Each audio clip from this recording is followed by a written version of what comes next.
everyone, this is Raj Lakshmi. Today I am here with a new topic, that is air around us.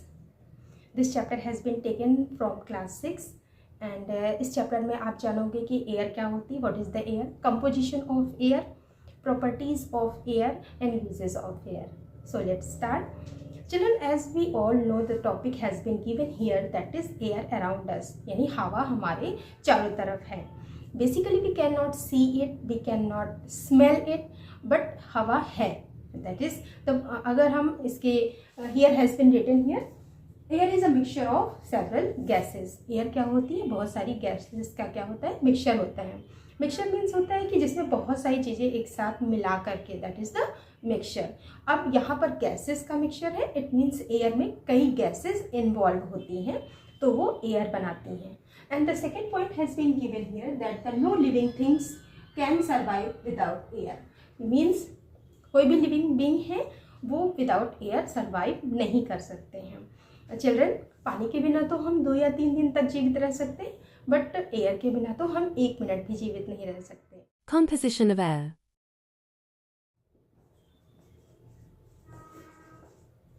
Nitrogen को हम N से denote करते हैं, capital N से denote करते हैं. अब इसका क्या यूज़ है. अब ये भी क्या होती है, ये भी टेस्टलेस होती है, ऑडरलेस होती हैं, स्मेललेस होती हैं. बट अब ये सारी चीज़ें हो गई. 78% ये एयर की इक्विटी भी लेती हैं. इतना होने के बावजूद भी एयर हमारे रेस्पिरेशन में हेल्प नहीं करती है एंड कंबशन में भी हेल्प नहीं करती है.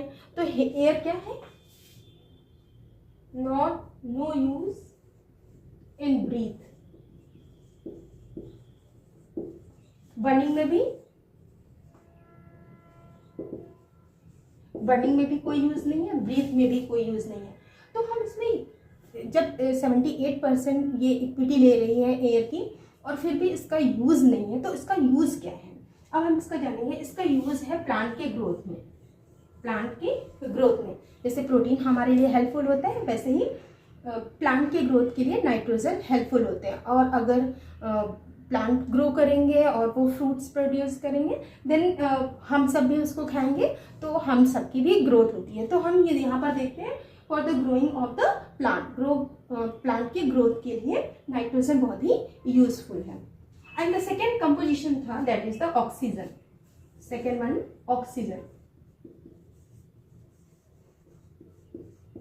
इसको डिनोट करते हैं O2 से. अब what is the use of oxygen. Basically we know very well. अब इसके अगर हम प्रॉपर्टीज की बात करें तो it is also colourless, tasteless, odourless, और ये स्लाइटली वाटर में सॉल्युबल भी है. एंड वन मोर थिंग, ये बर्निंग में हेल्पफुल है. This is the helpful in burning.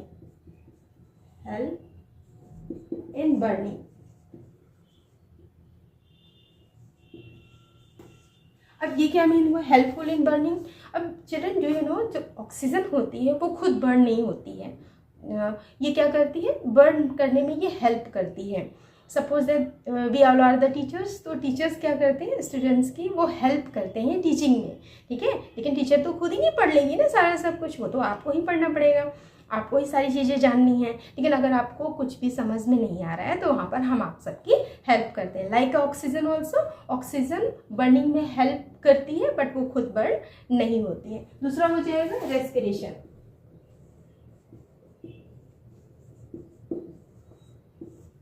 अब ये रेस्पिरेशन में हेल्प करता है. अच्छा, वन मोर थिंग, थोड़ा सा एक ट्विस्टर क्वेश्चन. अब वी नो वेरी वेल कि जब हम ब्रीथ करते हैं तो ऑक्सीजन इनहेल करते हैं, कार्बन डाइऑक्साइड एक्सहेल करते हैं. बट एयर में तो सारी गैसेस होती हैं, तो वाई वी आर सेइंग कि केवल ऑक्सीजन ही हमारे लिए यूजफुल है. तो इसका क्या हुआ. अगर the question has been asked in your exam that which one gas is helpful in breathing, तो obviously you will write down the answer oxygen. ये इज इट.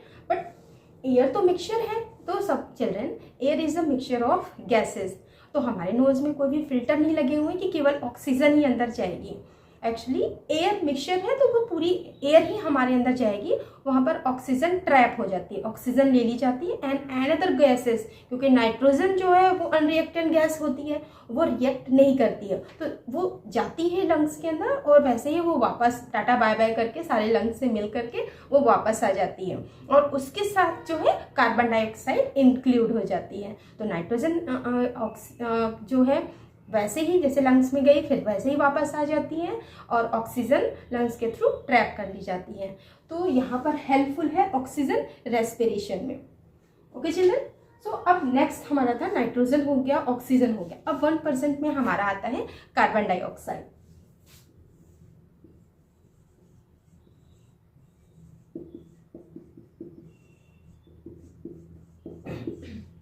इसको डिनोट करते हैं CO2 से, कार्बन डाइऑक्साइड। अब what is the use of carbon dioxide? Children we know very well, जब भी हम इनहेल करते हैं ऑक्सीजन और एक्सहेल करते हैं कार्बन डाइऑक्साइड तो इसका बैलेंस एटमॉस्फेयर में बना होना चाहिए। तो कार्बन डाइऑक्साइड अगर हम एक्सहेल करते हैं तो इसका ये कहाँ पर यूज होगी जा करके? तो it has been used by the plants. ये प्लांट के थ्रू यूज कर ली जाती है और the process which has been the carbon dioxide has been use the presence of sunlight, it has been called photosynthesis.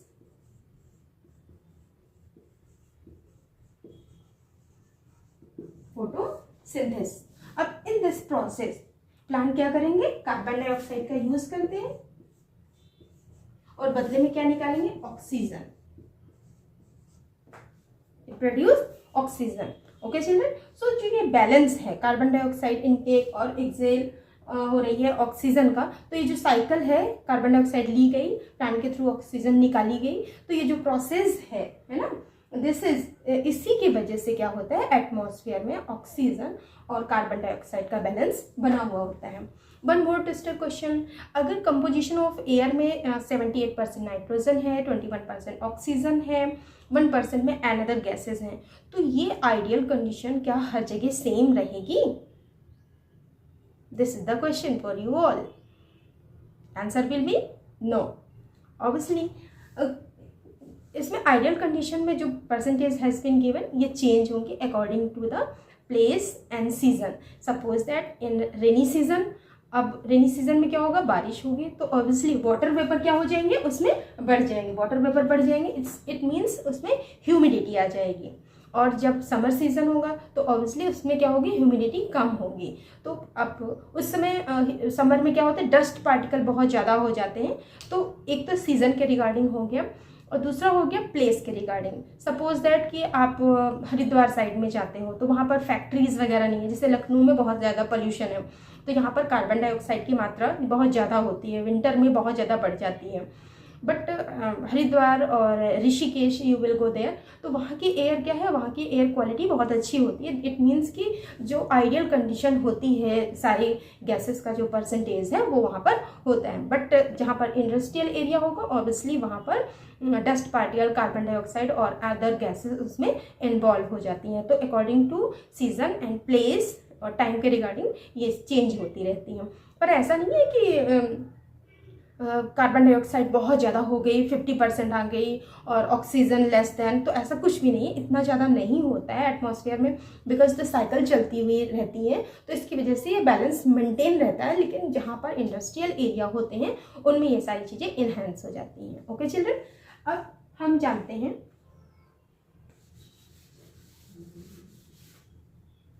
Carbon dioxide and next is dust particle.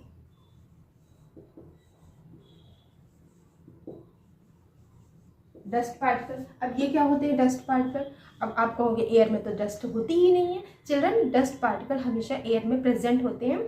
अगर आप room में कहीं पर लाइट आ रही है रूम में, तो you will feel like that कि वहाँ पर डस्ट पार्टिकल डांस करते हुए आपको दिखाई देंगे। इट मीन्स ये डस्ट कहाँ से आ गई है ना, कमरा अगर बंद भी है तो after some time you realise कि अरे टेबल पर बहुत ज़्यादा धूल आ गई है, तो ये कहाँ से आ गई? इट मीन्स एयर में डस्ट ऑलरेडी है।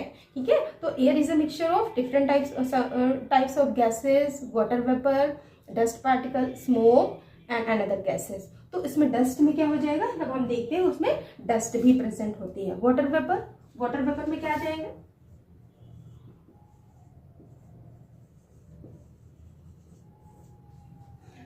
अब ये कैसे आप प्रूव करोगे कि वहाँ पर वाटर वेपर भी एयर में प्रेजेंट है।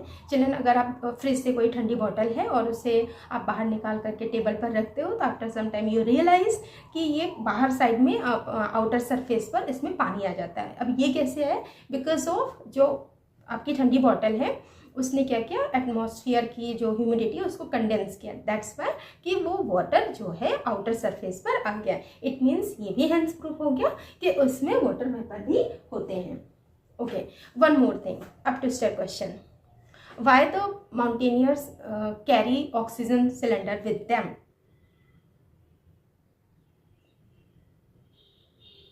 Okay, let's know this answer. Children, do you know oxygen?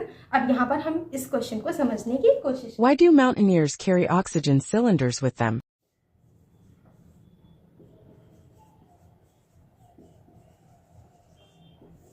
अब ये क्या होती है?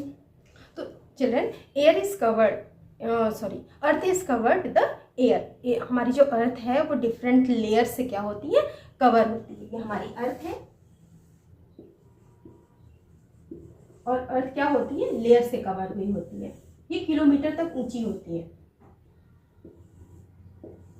ये 5 लेयर में होती है, जिसको हम फर्स्ट लेयर बोलते हैं troposphere,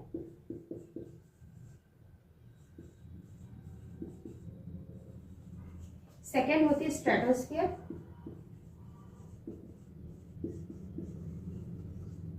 next meso, iono and third is exo. ठीक है, तो ये हमारी लेयर है, इसमें 5 लेयर है, ये किलोमीटर तक ऊंची होती हैं।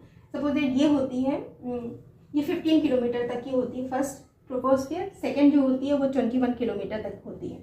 तो what is the atmosphere? Atmosphere क्या है, the earth is covered with the many layers of air, that is called atmosphere.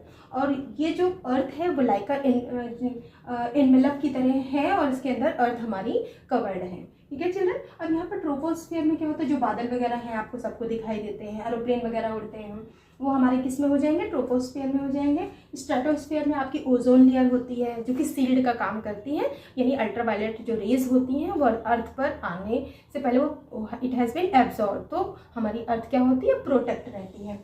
तो ये एटमॉस्फेयर है। एटमॉस्फेयर आपको समझ में आ गया होगा। तो जैसे जैसे माउंटेनियर्स ऊपर जाते जाते माउंटेन पर, लाइक हरिद्वार और ऋषिकेश जैसे जो छोटी छोटी पहाड़ियाँ हैं, you will feel like that कि वहाँ पर ऐसा हमें फील नहीं होता है। तो फिर जैसे जैसे हम ऊपर बढ़ते जाएंगे तो हम ये रियलाइज़ करते हैं कि हमें सांस लेने में थोड़ी सी प्रॉब्लम होने लगती है। तो ये क्यों होता है, बिकॉज ऑफ जो ऑक्सीजन होता है, बिकॉज जैसे जैसे हम ऊपर जाते हैं वैसे वैसे एयर क्या होती है, कम होने लगती है। एयर की लेयर क्या हो जाती है, थिन हो जाती है। तो एयर कम होगी, इट मीन्स ऑक्सीजन भी कम होगी। तो जैसे जैसे माउंटेनियर्स ऊपर जाते हैं, ऊपर की तरफ जाते हैं, वैसे वैसे क्या होता है, उनकी ऑक्सीजन वहाँ पर कम हो जाती है, बिकॉज वहाँ पर एयर कम रहती है। इसी वजह से mountaineers carry oxygen cylinder with them. Uses of air. Now let's know about that the uses of air. का यूज़ क्या है? तो basically children, do you no very well, एक तो ब्रीथिंग में हो गया, फोटोसिंथेसिस में भी हो गया, then air generate electricity. Air जब विंड मिल मूव करती हैं तो उससे क्या जनरेट होती है, इलेक्ट्रिसिटी जनरेट होती है। और एयर का यूज़ क्या है भाई, वाटर साइकिल में बहुत हेल्पफुल है। वाटर साइकिल में एयर नहीं होगी तो वाटर साइकिल हमारा नहीं पूरा कंप्लीट होगा, तो बारिश भी नहीं होगी, तो एवरीवेयर पे लाइफ भी नहीं होगी। तो वाटर साइकिल के लिए, ब्रीथिंग के लिए, and generate the electricity generate के लिए, एंड ड्राई द क्लॉथ्स, कपड़ों को सुखाने के लिए। तो बहुत सारे यूजेस हैं। So this is the question for you all. You have to write the uses of air. आपको एयर के कितने यूजेस आप अपनी तरफ से लिख सकते हो, तो आप सब हमें लिख करके ज़रूर भेजना। तो आई होप आपको air, what is the air, composition of air, properties of air and why the air useful to us, ये सारी चीज़ें आपको समझ में आ गई होंगी। तो ठीक है, फिर आफ्टर दैट आप NCERT के जो क्वेश्चंस हैं आप उनको सब सॉल्व करिएगा, और अगर आपको कोई प्रॉब्लम होती है तो you can ask me. Thank you so much.